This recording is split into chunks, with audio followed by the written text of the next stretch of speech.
കഴിഞ്ഞ 2 ദിവസമായി സോഷ്യൽ മീഡിയയിലെ ക്രൈസ്തവ ഹാൻഡിലുകളിൽ ചർച്ച ചെയ്യുന്ന ഒരു വിഷയമാണ് മാർപ്പാപ്പയെ അനുസരിച്ചിരുന്നെങ്കിൽ എന്ന തലക്കെട്ടിൽ Changanassery arch bishop Mar Thomas തറയിൽ പങ്കുവച്ച കുറിപ്പ്. എന്തെല്ലാം എതിർപ്പുകൾ ഉണ്ടെങ്കിലും മാർപ്പാപ്പ ഒരു കാര്യം ആവശ്യപ്പെട്ടാൽ അത് കത്തോലിക്കക്കാർ അനുസരിക്കും എന്നതായിരുന്നു കത്തോലിക്ക സഭയിലെ കീഴ്വഴക്കമെന്ന് തുടങ്ങി. ഏറ്റവും കരുത്തുള്ള പൗരസ്ത്യ സഭയായി വളരാൻ അങ്ങ് ഞങ്ങളെ സഹായിക്കുകയായിരുന്നു എന്ന് അനന്തര തലമുറകളെങ്കിലും മനസ്സിലാക്കും എന്ന പ്രത്യാശ മാത്രം ബാക്കി എന്ന് പറഞ്ഞാണ് കുറിപ്പ് അവസാനിപ്പിച്ചിരിക്കുന്നത്. ആ കുറിപ്പിലുടനീളം കുറ്റപ്പെടുത്തിയതും ആശങ്കപ്പെട്ടതും എറണാകുളം അങ്കമാലി അതിരൂപതയിലെ കുർബാന തർക്കവും അതേ തുടർന്നുണ്ടായ മാർപ്പാപ്പയുടെ അന്ത്യ ശാസനവും തന്നെയാണ്. തറയിൽ പിതാവിനെ കുറ്റപ്പെടുത്തുകയല്ല, ഒരിക്കലും അങ്ങനെ ധരിക്കരുത്. സീറോ മലബാർ സഭയുടെ ആരാധനാക്രമ വിഷയത്തിൽ അങ്ങ് ഉൾപ്പെടെയുള്ള സിനഡ് പിതാക്കന്മാർ എടുത്ത നടപടികളെക്കാൾ വളരെ വ്യക്തവും ശക്തവുമായി ഇടപെട്ടത് ഫ്രാൻസിസ് മാർപ്പാപ്പ തന്നെയാണ്. അത് സീറോ മലബാർ വിശ്വാസികൾക്ക് ഉത്തമ ബോധ്യവുമുണ്ട്. അങ്ങയുടെ കുറിപ്പിൽ പറയുന്നത് പോലെ ഒരു വിശ്വാസി സമൂഹത്തിനും ചെയ്യാത്ത കാര്യങ്ങളാണ് പരിശുദ്ധ മാർപ്പാപ്പ അദ്ദേഹത്തിന്റെ രോഗാവസ്ഥയിലും ശാരീരിക അസ്വസ്ഥതയിലും എറണാകുളം രൂപതയിലെ വിശ്വാസികൾക്കായി ചെയ്തു കൊടുത്തിട്ടുണ്ടായിരുന്നത്. അത് ആ മഹാ ഇടയന് തന്റെ ആടുകളോടുള്ള വാത്സല്യത്തെക്കാൾ ഉപരി സീറോ മലബാർ സഭയുടെ പരിശുദ്ധ കുർബാനയെ കുറിച്ചുള്ള ആഴമേറിയ ബോധ്യങ്ങൾ ഒന്നുകൊണ്ട് മാത്രമായിരുന്നു.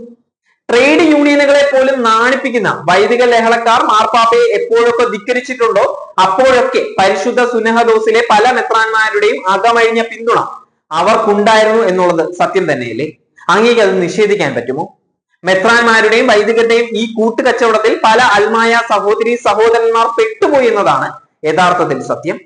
ബെർണാഡ് ഷായുടെ വാക്കുകളിൽ മനുഷ്യനെ ഒന്നിപ്പിക്കുന്നതാണ് മതം. എന്നാൽ എറണാകുളം രൂപതയിലെ സീറോ മലബാർ വിശ്വാസം എന്നത് പരസ്പരം തമ്മിലടിക്കുന്ന ഒന്നായി മാറിയിരിക്കുകയാണ്. മെത്രാന്മാരും അച്ഛന്മാരും 2 വിഭാഗമായി നിന്നുകൊണ്ട് അതിന് വെള്ളവും വളവും നൽകുകയാണ്.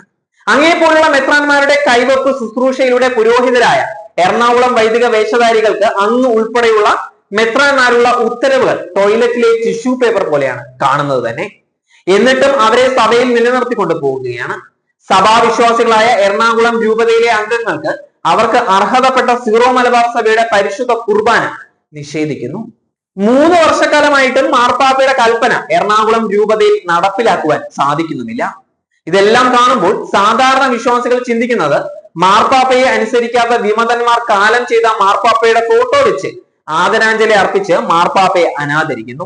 എന്നാൽ ചില മെത്രാന്മാർ സഭയോടും മാർപ്പാപ്പയോടും ഒപ്പമാണ് എന്ന് പൊതുസമൂഹത്തിൽ പറഞ്ഞുകൊണ്ട് തന്നെ മാർപ്പാപ്പയുടെ തീരുമാനങ്ങൾ നടപ്പിലാക്കുവാൻ പരിശ്രമിക്കാതെ അതിന് തുരങ്കം വെക്കുന്ന വിമത വൈദികരോടൊപ്പം ചേർന്ന് സഭയെയും മാർപ്പാപ്പയും പലതവണ ഒറ്റിക്കൊടുത്തു, ചതിച്ചു. പരിശുദ്ധ മാർപ്പാപ്പയുടെ തീരുമാനങ്ങൾ നടപ്പിലാക്കാത്ത മെത്രാൻ സംഘത്തിനും വൈദിക മേലാളന്മാർക്കും കാലം ഒരിക്കലും മാപ്പ് തരികയില്ല.